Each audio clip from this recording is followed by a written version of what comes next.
Hello dear learners.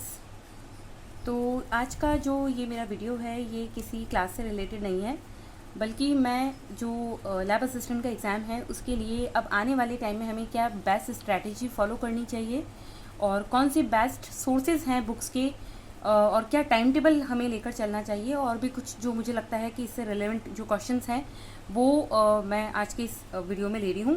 तो इसके बारे में ही आज का ये सेशन है। तो उम्मीद करती हूँ कि आपके जितने भी क्वेश्चंस या कुछ क्वेरीज़ हैं आपकी, वो सारी की सारी इस वीडियो से आपको क्लियर हो जाएगी। तो सबसे पहले देखिए, सिलेबस मैंने पहले भी बताया था आपको कि जो सिलेबस है हमारे लैब असिस्टेंट का, उसमें 150 क्वेश्चंस टोटल आएंगे और हर जो क्वेश्चन होगा वो 2 मार्क का होगा, यानी कि 300 मार्क का पेपर होगा आपका, और ये 3 आवर्स का पेपर होगा।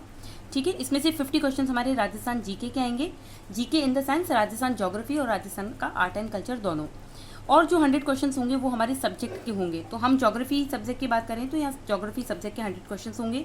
ठीक है, और अब इसके बारे में ये सिलेबस आई थिंक आपने जो है, मैं उम्मीद करती हूँ आपने निकलवा लिया होगा प्रिंट आउट इसका, और अच्छे से आप लोगों ने एनालिसिस भी एक बार तो कर ही लिया होगा। ठीक है, अब मैं बेसिक कुछ क्वेश्चंस पे बात करना चाहती हूँ यहाँ पर, जो मुझे लगता है कि आपके माइंड में भी आए होंगे। तो देखिए, सबसे पहली चीज़ ये है कि लैब असिस्टेंट का जो एग्ज़ाम है इसकी डेट डिक्लेयर हो चुकी है ना, इसकी डेट डिक्लेयर हो चुकी है। 2 एंड 3 नवंबर 2025 ये इस एग्ज़ाम की डेट आ चुकी है। और अब अगर हम मई से इसको काउंट करना शुरू करें तो हमारे पास में 6 महीने हैं, टोटल 6 मंथ्स हैं हमारे पास में प्रिपरेशन के लिए। इन 6 मंथ्स में हमें अपना जो सिलेबस है वो तो पूरा करना ही करना है, इसके साथ में प्रैक्टिस के लिए भी हमें टाइम निकाल लेना है। ठीक है, ये भी चीज़ हमें ध्यान रखनी है। सिलेबस की जब हम बात करते हैं तो सिलेबस में राजस्थान का जीके के 50 क्वेश्चंस और ज्योग्राफी के जो 100 क्वेश्चंस है उन दोनों को मैं यहाँ लेकर चल रही हूँ। राजस्थान जीके में राजस्थान ज्योग्राफी के आपके सिलेबस में 16 टॉपिक्स दिए हुए हैं, टोटल 16 टॉपिक्स है। ठीक है, जबकि Rajasthan art and culture history के जो टॉपिक्स है वो टोटल 17 टॉपिक्स हमारे सिलेबस में डायरेक्टली दिए हुए हैं। ठीक है, ये टॉपिक्स हमारे दिए हुए हैं। जबकि ज्योग्राफी की अगर हम बात करें तो ज्योग्राफी के अंदर 66 टॉपिक्स दिए हुए हैं टोटल। अब ये सुनने में बहुत ज़्यादा लगते हैं, देखने में सिलेबस भी बहुत ही वाइड दिखने में लगता है, लेकिन एक्चुअली हमें पढ़ना क्या है, हमारा जो मेन कोर होना चाहिए, जो मेन फोकस होना चाहिए वो एनसीईआरटी पे ही होना चाहिए। ये मैंने आपको पहले भी बता दी ये चीज़। ठीक है, तो ये तो हो गया हमारे सिलेबस का पार्ट। फिर बात आती है प्रैक्टिस की, जिसमें हम कुछ पीवाईक्यू सॉल्व करते हैं, कुछ मॉडल पेपर सॉल्व करते हैं, और लास्ट में हम बात करते हैं टेस्ट सीरीज की। ठीक है, अब इनके बारे में अभी हम और डिटेल में बात करेंगे। सबसे पहले एक जो बार बार पूछे जाने वाला सवाल है और आपके माइंड में भी आया होगा, वो है कि भाई फॉर्म्स कब निकलेंगे, इसके नोटिफिकेशन कब आएगा। तो देखिए, अभी तक पहले बात सुनने में आ रही थी कि अप्रैल में आ जाएगा। अब जो है मई जून में हो सकता है कि इसका नोटिफिकेशन फॉर श्योर आ ही जाएगा, क्योंकि अगर नवंबर में इन्होंने एग्जाम की डेट डिक्लेयर की है तो फिर आई थिंक, जहाँ तक मैं मानती हूँ कि जून तक तो नोटिफिकेशन आ जाना चाहिए। बट फिर भी मैं यहाँ पे ये कहना चाहूँगी कि जो लोग बार बार इस चीज़ को लेकर दुखी हो रहे हैं, परेशान हो रहे हैं कि भाई नोटिफिकेशन कब आएगा, तो मैं ऐसे लोगों के लिए, ऐसे बच्चों के लिए, ऐसे कैंडिडेट्स के लिए एक ही एडवाइस देना चाहूँगी कि एग्ज़ाम की वैकेंसी आने के बाद में कभी भी सिलेबस कंप्लीट नहीं किया जाता है, वो उससे पहले ही कंप्लीट हो जाना चाहिए, अगर आप सीरियस मोड पे तैयारी कर रहे हैं तब तो। ठीक है, तो फॉर्म्स की नोटिफिकेशन कब आएगा इसका वेट किए बिना आप अपनी तैयारी को बहुत ही ज़्यादा अच्छे से करना शुरू कर दीजिए। बजाय इस बात पे फोकस करने की कि एग्ज़ाम कब होगा, इस बात पे फोकस करना ज़्यादा ज़रूरी है कि हम कितना सिलेबस कवर कर चुके हैं। ठीक है, तो आई थिंक अब इसके बारे में कोई भी डाउट आपके मन में नहीं आना चाहिए। फॉर्म जब आएंगे तब आ जाएंगे, वो सबके लिए बराबर ही आएंगे। जब आएगा नोटिफिकेशन वो तब सब लोगों को पता चल ही जाएगा, लेकिन उस वक्त हमारे माइंड में यही चीज़ आनी चाहिए कि हम आज नोटिफिकेशन आ चुका है तो हम कितना तैयार हैं आज की डेट तक। ठीक है, तो अब इसके बाद में नेक्स्ट बात आती है कि भाई टाइम मैनेजमेंट कैसे करें। तो देखिए, टाइम मैनेजमेंट में मैं 2 कैटेगरीज लेके चलती हूँ। एक वो लोग जो जॉब कर रहे हैं कहीं पे, या फिर मान लीजिए कि कोई और भी एग्ज़ाम की तैयारी कर रहे हैं, मान लीजिए कि बीए के बच्चे हैं या बीए बीएड के बच्चे हैं, या फिर मान लीजिए कि किसी और यूनिवर्सिटी के एग्ज़ाम्स की वो तैयारी कर रहे हैं, और उनको साथ ही साथ में इसके लिए भी टाइम निकालना है, लैब असिस्टेंट के लिए भी। तो देखिए, अगर आप बीए कर रहे हैं तो नो डाउट आपके पास में, जहाँ तक मैं मान के चलती हूँ, आपके पास में अगर ज्योग्राफी है तो आपको बैलेंस करने में प्रॉब्लम आनी नहीं चाहिए, क्योंकि आप जो ज्योग्राफी पढ़ रहे हैं वही हम एनसीईआरटी की ज्योग्राफी से भी वही चीज़ें पढ़ेंगे। तो आप सबसे पहले अपने यूनिवर्सिटी के एग्जाम्स की ज्योग्राफी और जो लैब असिस्टेंट की ज्योग्राफी के टॉपिक्स हैं उनमें कॉमन देख लीजिए कि क्या सेगमेंट कॉमन है, उसको पहले अच्छे से रेडी कर लीजिए, ताकि एक तरह की टेंशन खत्म हो जाए कि भाई अब मैं अपनी यूनिवर्सिटी के एग्जाम्स में क्या करने वाला हूँ। ठीक है, वो टेंशन आपकी खत्म हो गई। अब बात आती है बाकी के बचे हुए टॉपिक्स के लिए हमें क्या करना है। तो देखिए, हर दिन के हमारे 24 आवर्स में से हमें 2 आवर्स, ये कम से कम मैं 2 घंटे बता रही हूँ, अगर आप एकदम सीरियस कैंडिडेट हैं और सिलेक्शन लेना चाहते ही हैं फॉर श्योर, तो कम से कम मिनिमम 2 आवर्स तो आपको अपने राजस्थान जीके वाले पार्ट को देने ही चाहिए।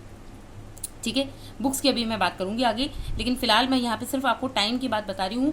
और ये 2 आवर्स उन लोगों के लिए भी है जो कहीं जॉब कर रहे हैं, उनके लिए भी इक्वली लागू होता है, क्योंकि जो 50 क्वेश्चन होंगे आपकी जीके के, वहीं से आपकी मेरिट डिसाइड होगी। सब्जेक्ट तो हर कोई इसमें धुरंधर व्यक्ति बैठेगा, इसलिए आप सब्जेक्ट के ऊपर इतना ज़्यादा वो ना करें कि मेरा सब्जेक्ट बहुत अच्छा मैंने तैयार कर लिया है, एनसीईआरटी लाइन टू लाइन रट लिए तो मेरा सिलेक्शन श्योर है। बिल्कुल आप सिलेक्शन के पास हो सकते हैं, लेकिन सिलेक्शन में रुकावट भी आ सकती है अगर आपका फर्स्ट पेपर वीक है तो। फर्स्ट अगर आपका जो पार्ट है वो वीक है तो, राजस्थान जीके वीक है तो आप सिलेक्शन की उम्मीद बिल्कुल ना करें। तो राजस्थान जीके में भी स्पेशली राजस्थान ज्योग्राफी, और ज्योग्राफी के स्टूडेंट्स के लिए तो और भी ज़्यादा अच्छा है ये कि राजस्थान के हम ज्योग्राफी वैसे भी पढ़ते हैं, तो राजस्थान ज्योग्राफी में समझने में इतना प्रॉब्लम नहीं आती है। तो 2 घंटे तो कम से कम आप अपने राजस्थान जीके की पार्ट के लिए निकालें। इसमें आप ये कर सकते हैं कि 1 आवर जो है वो आप अपना राजस्थान का आर्ट एंड कल्चर के लिए, जो मैंने आपको बुक बताई थी, उसको कर सकते हैं, और 1 आवर आप जो है राजस्थान के जीके को दे सकते हैं, ये कर सकते हैं। इससे ज़्यादा टाइम दे लें तो और भी अच्छी बात है। बचे हुए 2 आवर्स जो हैं वो आप दे दें अपने एनसीईआरटी को। एनसीईआरटी में फ़िलहाल मैंने अपने जो यूट्यूब पे वीडियोस डाले हैं उसमें मैंने क्लास 11th की फिजिकल ज्योग्राफी वाली बुक के वीडियोस चल रहे हैं। अगर आप चाहते हैं कि मैं कुछ एडिशनल भी पढ़ना चाहती हूँ तो आप साइड बाय साइड अपनी और कोई एनसीईआरटी भी, जैसे क्लास 11th का ही जो सेकंड पार्ट है वो ले लीजिए, या क्लास 12th का ह्यूमन ज्योग्राफी का जो पार्ट है वो ले सकते हैं। वो आसान है बिल्कुल, आप रीडिंग से अपने आप भी कर सकते हैं उसको। तो अगर आप एक एक बार रीडिंग अपने लेवल पे इन एनसीईआरटीज़ की करके रखेंगे तो जब मैं पढ़ाऊँगी तो आपको चीज़ें समझने में ज़्यादा टाइम नहीं लगेगा। इसलिए मैं तो अपनी स्पीड से करा ही रही हूँ, लेकिन आप भी किसी दिन मान लीजिए वीडियोस में नहीं डाल पाती हूँ तो आप उसका वेट किए बिना, टाइम खराब किए बिना अपना जो काम है उसको करते रहिए। ठीक है, अपनी एनसीईआरटीज़ की रीडिंग करते रहिए। और एक चीज़ मैं यहाँ पे बता देती हूँ कि कई बच्चे जो है बार बार मुझसे कह रहे थे कि मैम आप बोर्ड पे क्लासेस लीजिए, बोर्ड पे क्लासेस लीजिए। तो देखिए, बोर्ड पे क्लासेस लेने को तो ली जा सकती है, कोई इशू नहीं है, लेकिन मैं ये चाहती हूँ कि जब आप एग्ज़ाम में देने जाएंगे तो वहाँ पर आपके सामने जो क्वेश्चन की लैंग्वेज आएगी वो एनसीईआरटी की होगी।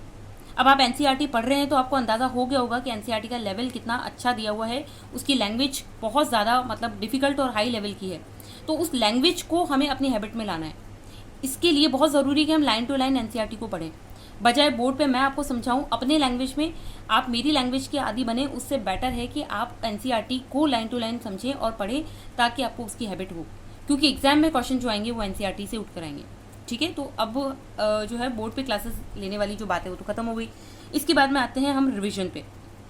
ये हमारी तैयारी का ऐसा एक पार्ट है जो आपके सिलेक्शन को श्योर कर देगा, एकदम एकदम श्योर।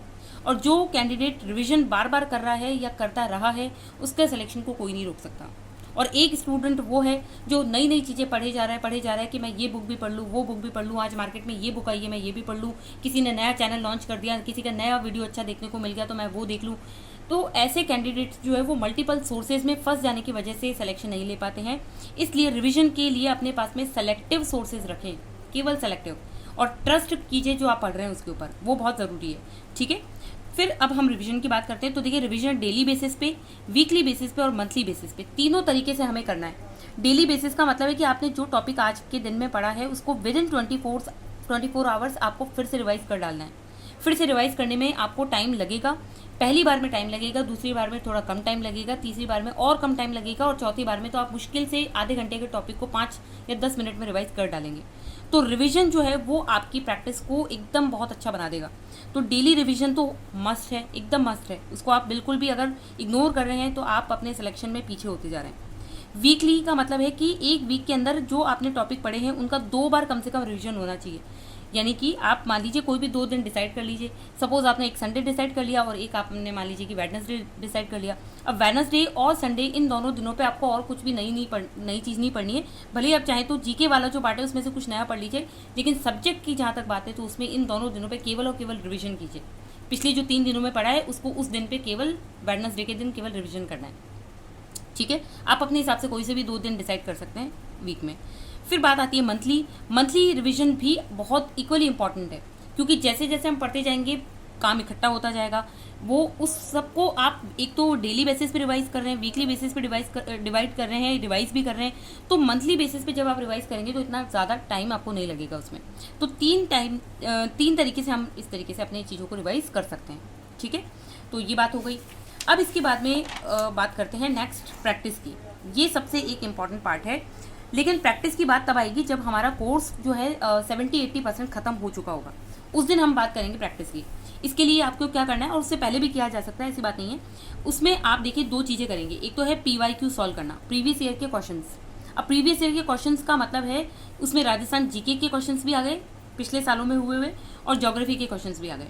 अब इनके लिए आप क्या कर सकते हैं, जैसे कि स्कूल लेक्चरर का एग्जाम जो अभी हुए हैं, पहले हो चुके हैं जितने भी, और जो अब होने वाला है अभी जून में जो पेपर्स होंगे वो, उसमें ज्योग्राफी के जो क्वेश्चन आएंगे, ज्योग्राफी का जो पेपर आएगा, वो पेपर आपको जिस दिन होगा उस दिन आपको उसको सॉल्व करना है। क्योंकि बहुत सारी चीज़ें हमारे एनसीईआरटी से रिलेटेड है, ऑलमोस्ट पूरा ही सिलेबस उसका फर्स्ट ग्रेड का जो है वो ज्योग्राफी के अंदर अपने एनसीईआरटी से मिलता जुलता है। तो जब वो एग्जाम होगा तो उसका क्वेश्चन मैं सॉल्व करा दूंगी, उसके पेपर को सॉल्व करा दूंगी। इससे पहले जितने एग्जाम्स हो चुके हैं जिनमें ज्योग्राफी एज अ सब्जेक्ट पूछा गया है और एज अ जीके भी पूछा गया है, उन सभी को आपको सॉल्व करने की कोशिश करनी है, ठीक है। फिर है असिस्टेंट प्रोफेसर के एग्जाम के अंदर जीके ज्योग्राफी के अंदर जो क्वेश्चंस पूछे गए हैं वो आपको सॉल्व करने हैं, चाहे वो राजस्थान ज्योग्राफी के क्वेश्चन है, चाहे वो ज्योग्राफी ऑफ इंडिया के क्वेश्चन है, चाहे वो फिजिकल के क्वेश्चन है। इस तरीके से आपको उसमें से क्वेश्चन सॉल्व करने हैं। फिर आरएस के प्रीलिम्स में जो क्वेश्चंस पूछे जाते हैं ज्योग्राफी से रिलेटेड, वो आपको सॉल्व करने हैं। ज्योग्राफी के हों या फिर वो राजस्थान के आर्ट एंड कल्चर के हों या वो राजस्थान ज्योग्राफी के क्वेश्चन हों, वो आरएस के पेपर में से ढूंढ के आपको सॉल्व करने हैं, ठीक है। राजस्थान आरएस के पिछले सालों के पेपर जो है उनकी बात कर रही हूँ। ऐसी सेकंड ग्रेड जो है उसमें सोशल स्टडी का जो पेपर आता है एसएस का, उसमें आपको राजस्थान ज्योग्राफी मिलेगी, उसमें आपको सोशल अपनी ज्योग्राफी मिलेगी। इसके अलावा फर्स्ट पेपर में राजस्थान ज्योग्राफी आती है और आर्ट एंड कल्चर भी आता है, वहाँ से आप पिछले सालों के क्वेश्चन सॉल्व कर सकते हैं। रीट के अंदर अभी हाल ही के अंदर जो पेपर हुआ था उसमें से, पिछले सालों में जो रीट हुआ है उसमें से, पटवारी अभी जो 11 मई को पेपर है उसमें से, और इसके अलावा कर्मचारी आयोग के जितने भी क्वेश्चन पेपर्स होते हैं उनमें से राजस्थान जीके के और ज्योग्राफी के कोई क्वेश्चंस अगर आपको मिलते हैं तो आप बिल्कुल उसको छोड़िए मत। मतलब अंदर से एक वो अंदर इच्छा होनी चाहिए कि मुझे इस क्वेश्चन को सॉल्व करना है। क्यों? क्योंकि मैं भी तैयारी के अभी टाइम पीरियड में चली रही हूँ, तो मुझे भी सॉल्व करना है। तो ये तो बात हो गई PYQs की। ये PYQ आप हर दिन अपनी कैपेसिटी के according 50 question, 60 question, 40 question, 30 question या 20 क्वेश्चन भी अगर आपकी कैपेसिटी है तो आप हर दिन सॉल्व कर सकते हैं, ठीक है। टेलीग्राम के ऊपर ऐसे बहुत सारे ग्रुप्स बने हुए हैं, उनके अंदर इस तरीके के क्वेश्चंस आते ही रहते हैं, आप वहाँ से ज्वाइन कर सकते हैं। या फिर कुछ टाइम के बाद में मैं भी एक सीरीज तो कोशिश करूँगी चालू करूँ जिसमें हम PYQ जरूर सॉल्व करें, ठीक है। लेकिन तब तक आपको वेट नहीं करना है, आपको जहाँ से सोर्सेज मिलते हैं आप वहाँ से इन क्वेश्चंस को सॉल्व करने की कोशिश कीजिए, ठीक है। ये बात होगी PYQs की, क्योंकि कई बार ऐसा होता है कि डायरेक्टली PYQs में से क्वेश्चन रिपीट हो जाते हैं एज इट इज़। अब बात आती है टेस्ट सीरीज की। ये टेस्ट सीरीज नाम की जो चीज़ है ये ऐसी है जो आपके सिलेक्शन के अंदर श्योरिटी ला देगी। क्यों? क्योंकि आपको ये जो टेस्ट देने होते हैं ये OMR शीट के ऊपर देने हैं। पहली बात तो जो अभी 5 बबल्स वाली टेस्ट सीरीज जो OMR शीट आ रही है, जो RPC देती है, जिसमें 5वां सर्किल जो है वो बबल काला करना ज़रूरी होता है, वो वाला वो OMR शीट हमें कहीं से ढूंढ के और उसकी फोटोकॉपी करा के अपने पास में रख लेनी है। जब भी कोई टेस्ट दें उसी OMR शीट पर देना है, ठीक है। और टॉपिक वाइज टेस्ट हमें देने बहुत ज़रूरी है। आपके एनसीईआरटी के अंदर जो टॉपिक दिए हैं उस टॉपिक के हिसाब से अगर आपको कोई टेस्ट सीरीज मिल जाए तो आप बिल्कुल लेके उसको सॉल्व कर सकते हैं। हर एक टेस्ट के बाद में जो आपके लिए बहुत ज़रूरी काम है वो है अपने स्कोर को चेक करना कि मेरा स्कोर पिछले टेस्ट की तुलना में ऊपर उठा है या कम नीचे गिरा है, कितना क्वेश्चंस मैं नहीं कर पाई, कितने मैं कर पाई और क्या कमी रह गई थी। ये हर सब चीज़ें आपको उस एक टेस्ट से उससे पूरा का पूरा उसका समरी निकालनी है। तो टेस्ट देने का मतलब केवल इतना ही नहीं है कि मैंने 50 क्वेश्चन सामने आए और सॉल्व कर लिया, उसको बंद करके रख दिया, ये नहीं। आपको पूरा एक दिन अच्छे तरीके से उसका एनालिसिस करना है कि मेरे टॉपिक वाइज जो टेस्ट मैंने दिया था उसमें क्या कमी रह गई है, क्योंकि मेरी तरफ से तो टॉपिक तैयार था, फिर मैं क्वेश्चन क्यों नहीं कर पाई या कर पाया। और नेगेटिव मार्किंग भी है इस पेपर के अंदर, आपको पता ही है 1/3 नेगेटिव मार्किंग है। तो नेगेटिव मार्किंग के हिसाब से बचने के लिए भी हमें इस टेस्ट सीरीज को देना है। अब ये टेस्ट सीरीज किसी कोचिंग की भी हो सकती है या फिर आपको जो अच्छी लगे वहाँ से आप ले सकते हैं, क्योंकि मैं इसमें किसी भी तरह का कोई सजेशन आपको नहीं दूंगी, क्योंकि ये अपनी अपनी पर्सनल चॉइस है। तो यहाँ तक मैंने जो क्वेश्चंस लिए हैं, जितने भी डाउटफुल क्वेश्चंस मुझे लग रहे थे कि भाई आपके माइंड में आ रहे होंगे, वो सब मैंने यहाँ पे लेने की कोशिश की है, ठीक है। तो अब हम बात करते हैं बुक्स के बारे में थोड़ा सा कि भाई बुक्स में क्या क्या पढ़ना चाहिए। तो देखिए, राजस्थान आर्ट एंड कल्चर के लिए ये बुक मैंने आपको बताई थी। क्लास 10th की ये बुक है, ऐसी 9th की भी आती है, ऐसी 7th 8th की बुक्स भी आती है, लेकिन वो मार्केट में अभी मेरे हिसाब से शॉर्टेज है तो मिल नहीं रही है। आप एटलीस्ट ये 10th वाली बुक ज़रूर ले लें, इसमें से काफ़ी कुछ चीज़ें आपकी जो है वो कवर हो जाएगी। ये मैंने पहले भी बताई थी कि ये बुक सबसे बेस्ट है, ये इसका कंटेंट है और ऑलमोस्ट इसमें से चीज़ें बहुत अच्छी से डेप्थ में दी हुई है। तो ये तो हो गई आपके आर्ट एंड कल्चर के लिए, आप ये बुक ले सकते हैं। इसका टारगेट बना लीजिए कि इसको हमें पूरा कर देना है, ठीक है। अब बात आती है राजस्थान की जीके ज्योग्राफी की। इसके लिए मैंने ये बुक शेयर की थी जो मुझे मार्केट में फ़िलहाल की आज की डेट में बेस्ट लग रही थी। आप कोई और सोर्स भी ले सकते हैं, अपना मोटिव होना चाहिए पढ़ना और ज़्यादा से ज़्यादा अच्छे से डेप्थ में जाके डीप लेवल के अंदर चीज़ों को रेडी कर लेना। अपना मोटिव ये होना चाहिए। कोई भी बुक आप लें उसको बार बार मल्टीपल टाइम पढ़ डालें। तो ज्योग्राफी के लिए मैंने ये बुक शेयर की थी।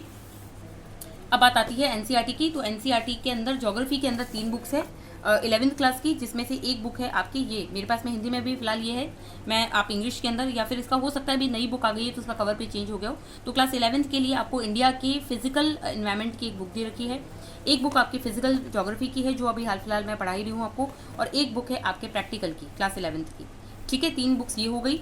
और उसके बाद में 3 बुक्स आती है आपकी क्लास 12th की, जिसमें से एक है ह्यूमन ज्योग्राफी के बेसिक फंडामेंटल प्रिंसिपल्स, और एक है इंडिया पीपल एंड इकॉनमी ये, और उसके बाद में लास्ट में आती है इसकी प्रैक्टिकल की बुक। तो ये यहाँ पे सोर्सेज के साथ में मैंने आपको पूरी चीज़ें समझा दी है, और उम्मीद करती हूँ कि आपको ये लेक्चर, ये जो वीडियो है आज का, हेल्पफुल रहा होगा।